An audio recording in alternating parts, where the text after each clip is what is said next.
Good morning. Standard 5th, subject English, unit number 11.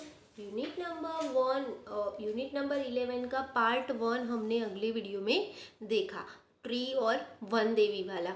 अब हमारा part 2 start होता है, तो चलो हम स्टार्ट करते हैं हमारा पार्ट 2। आफ्टर मच सर्चिंग, बहुत ढूंढने के बाद, the king's men found a splendid deodar tree growing not far from the city। बहुत खोजने के बाद राजा के लोगों को एक शानदार देवदार का ट्री मिल गया। देवदार यानी देवदार का ट्री मिल गया, वो जो कि सिटी से बहुत दूर यानी कि शहर से बहुत दूर नहीं था। It was worshipped by the people of many villagers round about because within it lived a goddess।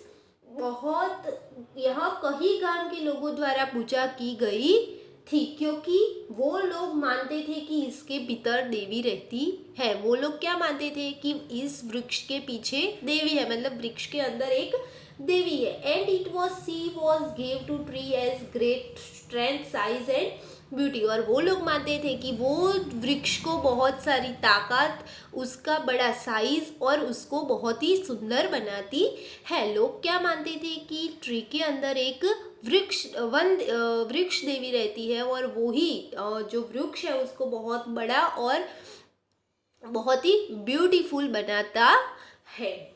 When the prime minister and his men decided that the column for the king's palace must be made from these lofty deodar trees, यानी कि जब प्रधानमंत्री और उनके लोगों ने फैसला किया कि राजा के महल के लिए यही स्तंभ इस बुलंद देवदार का पेड़ से बनाया जाना चाहिए,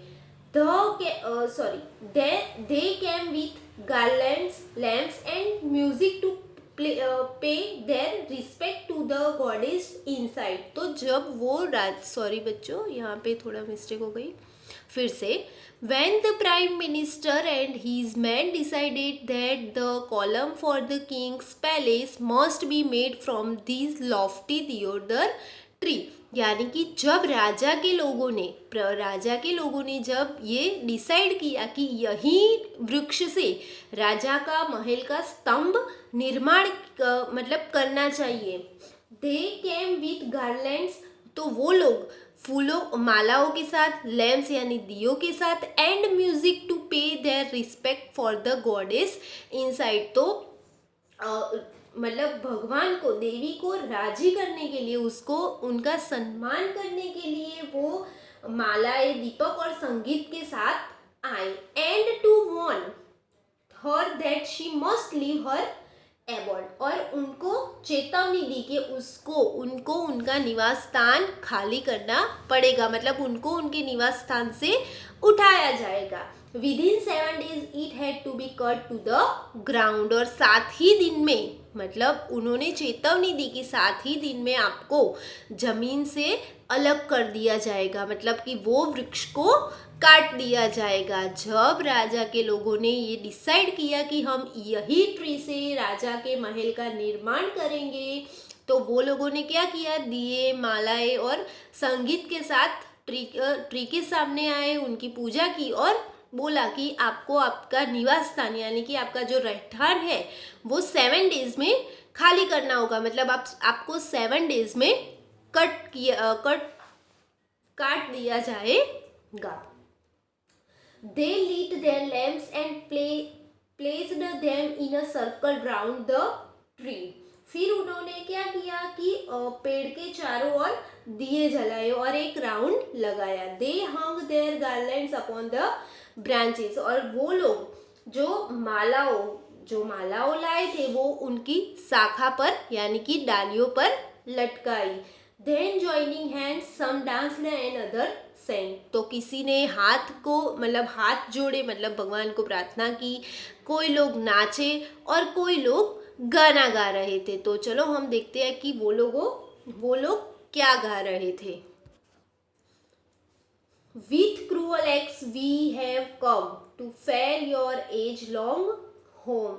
क्रूर कुल्हाड़ी के साथ हम आपकी उम्र भर के घर को गिरा देंगे। Forgive us great tree goddess, हमें माफ कर दो महान वृक्ष देवी। We dance before your throne, यानी कि हम आपके सिंहासन को खत्म करने से पहले नृत्य करते हैं। To please the king must be, ये राजा को खुश करने के लिए है। Cut down your loveliest tree, हम आपका प्यारा पेड़ काटते हैं। तो उन्होंने क्या गाया कि हम क्रूर कुल्हाड़ी को लेके आएंगे और आपका ये जो घर है उसको हम काटेंगे। वो लोग ये क्यों कर रहे थे? क्योंकि उन लोगों को राजा को खुश करना था, इसलिए वो वृक्ष देवी को मना रहे थे। The tree God is heard, तो यानी वृक्ष देवी ने सुना। एंड अंडरस्टूड, और समझा। What was about to happen, ये सब क्या हो रहा है वो सोचते थे। ये सब सुना और उन्होंने समझा कि यहाँ पे क्या हो रहा है। She remained quiet as a resting breeze for a few moments, फिर हवा के झोंकों की तरह उन्होंने थोड़ी क्षण में शांति से याद किया। And then all her leaves, और थोड़ी ही देर में उनके सारे पत्ते began to whisper and her topmost branches bowed, तो थोड़ी ही देर में उनके सारे पत्ते थे वो शांति से हिलने स्टार्ट हो गए, और कि उनकी जो टॉप मोस्ट यानी कि सबसे ऊंची जो डाली थी वो झुक गई। The man went away satisfied that she had heard and understood, और लोग थे वो वहां से दूर हो गए, खुश हो गए और सुनने और समझने लगे। दैट नाइट, उस रात को, when the king was asleep, जब राजा सो रहा था, a glorious figure appeared to him, एक बहुत ही अद्भुत भव्य प्रतिभा उनके सामने प्रकट हुई। and spoke in a voice that was like a rustle of autumn's leaf, और उनका आवाज कैसा था? जैसे सूखे पत्ते होते हैं उस तरह का। तो उनके सूखे पत्तों की आवाज में वो बोले, I am the goddess of the Deodar tree, मैं दियोदर ट्री की देवी हूँ। ग्रेट किंग, एम का महान राजा, your man have told me that you intended to cut me down, मुझे आपके लोगों ने बताया कि आप मुझे कट करने की योजना बना रहे हैं। I have come to beg you to change your mind, मैं तेरा माइंड, आपका माइंड बदलने की आजीजी रिक्वेस्ट करने के लिए आई हूँ। तो वन देवी ने क्या बोला और राजा के स्वप्न में आके कि मैं क्या करने आई हूँ, मैं आपको आपका जो निर्णय है, आपका जो डिसीजन है वो चेंज करने के लिए बताने आई हूँ। तो अब राजा क्या बोलता है? No my mind is made up, no मेरा निर्णय हो चुका है, यानी कि मैंने डिसीजन ले लिया है। Answered the king in his dream, उनके राजा ने अपने स्वप्न में ही आंसर दिया। Your is the only tree in all my park strong enough to support by itself a palace and therefore I must have it, उन्होंने बोला कि जो मेरे महल को आधार देने के लिए जो सबसे मजबूत ट्री है वो आप ही का ट्री है। पूरे जो उनका किंगडम है, वो पूरे किंगडम में जो कोई ट्री है जो बहुत ही ज़्यादा मजबूत है तो वो है सिर्फ और सिर्फ दियोदर का। बट कंसीडर ओ किंग, लेकिन सोचिए राजा, फॉर हंड्रेड्स ऑफ ईयर्स, 100 वर्षों से, I have been worshipped by the people of all the villagers in your kingdom, मैं 100 सालों से, वो बोलता है ट्री, वन देवी है वो बोलती है कि जरा सोचिए राजा, 100 वर्षों से आपके किंगडम यानी कि आपके राज्य के लोग मेरी पूजा करते हैं, and nothing but good has gone out from me to them, और वो पूजा करते हैं और कुछ नहीं बल्कि कुछ अच्छा ही लेके जाते हैं। वो बोलती है कि और कुछ नहीं, लेकिन वो मेरे में से बहुत अच्छी चीज़ें लेके जाते हैं। द बर्ड्स नेस्ट इन मी, यानी कि बर्ड्स मेरे में माले बना मतलब माड़ो बनावे छे। I send a most lovely shade upon the grass, मैं बहुत ही प्यारा छाया ग्रास को देती हूँ, यानी कि घास को मैं प्यारा छाया देती हूँ।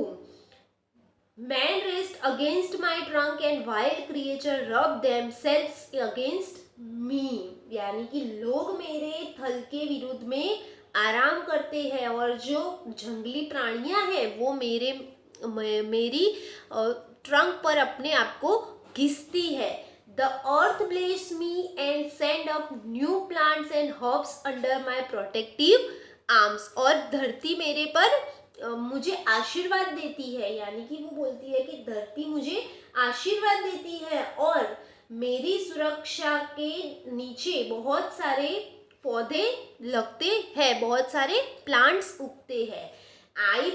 आई bind the earth with my strong roots, मैं मेरे स्ट्रॉन्ग रूट से पृथ्वी को जकड़ कर रखती हूँ। Children play at my feet, बच्चे मेरे पाँव में खेलते हैं, यानी कि मेरे रूट्स के आजू बाजू खेलते हैं। And woman returning from the fields, और जब औरतें खेत में से लौटती है, chic refuge in my coolness, तो वो मेरे छाए में बैठती है। वो बहुत सारे ऐसे बहुत सारे रीज़न बताती है ना कट करने के लिए कि मेरे आसपास बहुत सारे ट्रीज़ हो, मतलब छोटे छोटे प्लांट्स हैं, वो मेरे छाए में बड़े होते हैं, बहुत सारे लोग वहाँ पे बैठते हैं, वो सब बताती है।